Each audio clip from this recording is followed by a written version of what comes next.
కడప పరిసర ప్రాంతాల్లో కట్టబడిన తొలి కోట సిద్ధవటం కోట. 1000 ఏళ్లకు ముందు ఎటు చూసినా విస్తారమైన లంకమల్ల అడవులు, వెనుక పారే పెన్నా నది, మధ్యలో ఎటు చూసినా కూడా దట్టంగా ఊడలు దిగి విస్తారంగా కనిపిస్తున్న మర్రి చెట్లు. ఈ ప్రాంతం సహజంగా రక్షణ ఇస్తుందని భావించిన కొంతమంది స్థానిక నాయకులు అక్కడ ఒక మట్టి కోట కట్టారు. దాన్నే సిద్ధవటం కోట అంటారు. ఎందుకంటే ఆ రోజుల్లో తపస్సు చేసుకునే సిద్ధులు ఆ ప్రాంతాన్ని అనువైనదిగా భావించి అక్కడ చాలామంది ఉండేవారట. అందుకని వారి పేరు మీద సిద్ధవటం కోట అనే ఆ పేరు ఆ కోటకు వచ్చింది. మొదట్లో ఇది మట్టి కోట. ఆ తర్వాత ఆ కోటని అనేక మంది రాజులు ఒకరి తర్వాత ఒకరు స్వాధీనం చేసుకుని పాలించారు. అలాంటి వాళ్ళల్లో కాకతీయులకు కూడా సామంతులుగా ఈ సిద్ధవటం కోట రాజులు ఉన్నారట. అయితే ఈ సిద్ధవటం కోట అసలు సిసల వైభవాన్ని చూసింది మాత్రం విజయనగర సామ్రాజ్యపు రోజుల్లో. శ్రీకృష్ణదేవరాయల మరణం తర్వాత పాలించిన రాజుల్లో రెండవ వెంకటపతిరాయలు, ఆయన సామంతుడుగా మట్ల ఎల్లమ్మరాజు ఉండేవాడు. ఈ ఎల్లమ్మరాజు మహాసాహసికుడు. వెంకటపతి దేవరాయలతో పాటు అనేక యుద్ధాల్లో పాల్గొని ఆయనకు విజయాలను చేకూర్చి పెట్టాడు. ఈ మట్ల ఎల్లమ్మరాజు కొడుకే మట్ల అనంతరాజు. ఈ మట్ల అనంతరాజు ఆసామాషి వ్యక్తి కాడు. ఈయన మరో శ్రీకృష్ణదేవరాయలంతటి వాడుగా పేరు తెచ్చుకున్నాడు. ఈయన చేసిన ఘనకార్యాల్లో సిద్ధవటం కోటని శత్రు దుర్భేద్యంగా మార్చడం ఒకటి.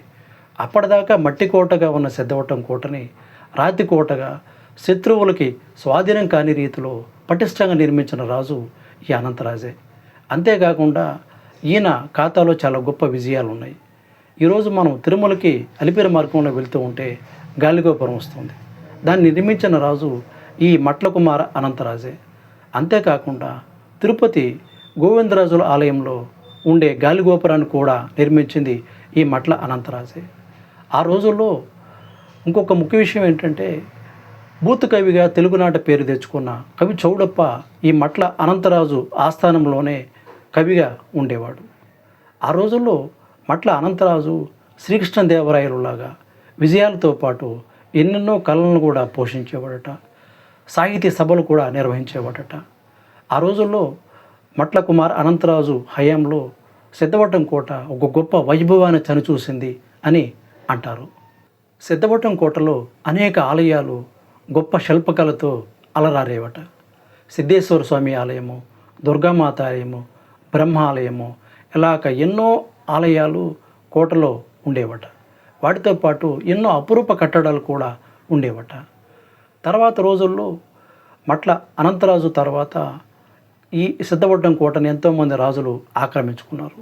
వాళ్ళల్లో కడప మాయన నవాబులు కూడా ఉన్నారు. అయితే సిద్ధవటం కోటకి అసలు సిసల ప్రమాదం ఎదురైంది మాత్రం మైసూరు రాజు హైదర్ అలీ దండెత్తినప్పుడు జరిగింది.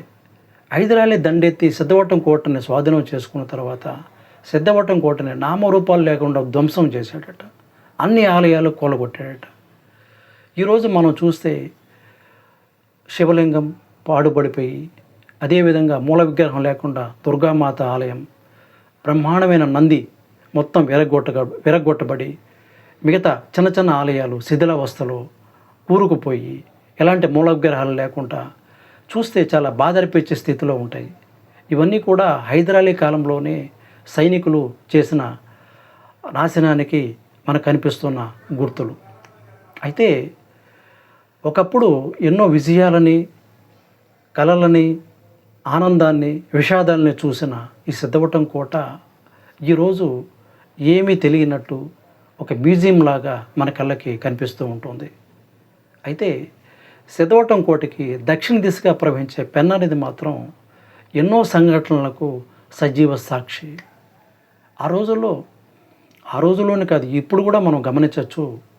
సిద్ధవటం కోట నుంచి దక్షిణ దిశగా రహస్య మార్గం పెన్నా నదిలోకి దారితీస్తుంది. ఈ రహస్య మార్గంలో రాణులు, సైనికులు, రాజులు ఎన్నోసార్లు దండయాత్రల సమయంలో పారిపోవడానికి ప్రయత్నించారని కూడా ప్రతీతి. అంతేకాకుండా ఈ దక్షిణ దిశగా ఉన్న కోట గోడ మీద ఎన్నో యుద్ధాలు జరిగాయి. ఎంతో రక్తపాతం జరిగింది. ఎంతోమంది సైనికులు కొట్టుకొని చనిపోయారు. ఈ పక్కనే ప్రవహించే పెన్నా నదిలో దండయాత్రల సమయంలో విరగ్గొట్టబడ్డ దేవాలయపు శకలాలు, విగ్రహాలు నదిలోనే పారేశారట. దండయాత్రల సమయంలో చనిపోయే వేలాది మంది సైనికుల కళేబరాలను కూడా నదిలోకి విసిరి పారేసేవారట. అంతేకాకుండా రాణులు శత్రువుల చేతికి చిక్కకుండా నదిలో దూకి ఆత్మహత్య చేసుకున్న సందర్భాలు కూడా ఉన్నాయని చెప్తారు. దాంతోపాటు రాజులు దండయాత్ర అయిన తర్వాత శత్రురాజుకి తమ సంపద దొరకకుండా తమ దగ్గరున్న విలువైన బంగారం, వజ్రాలు, వైడూర్యాలు కూడా నదిలో విసిరి వాటిని తర్వాత తీసుకుందాం అనే ఉద్దేశంలో వదిలేసిన సందర్భాలు ఎన్నో ఉన్నాయని కూడా అంటారు. అదేవిధంగా అనేక రకాలైన కరవాలాలు, కత్తులు ఆ పెన్నా నది ఒడ్డున, పెన్నా నది గర్భంలో ఉన్నాయి.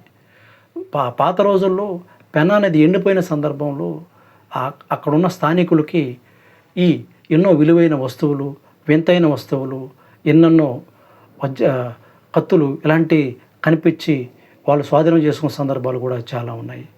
ఏది ఏమైనా సిద్ధవటం కోట ఎత్తుల్ని, లోతుల్ని చూసిన పెన్నా నది మాత్రం మౌనంగా ఉంది. ఈ రోజుకి కొట్టుకుపోయినవి కొట్టుకుని పోగా ఈరోజు కూడా నది ఎండిపోయిన సందర్భాల్లో కొన్ని సిద్ధవటం కోటకు సంబంధించిన వస్తువులు కనపడడం గ్రామీణులు అప్పుడప్పుడు గమనిస్తారు.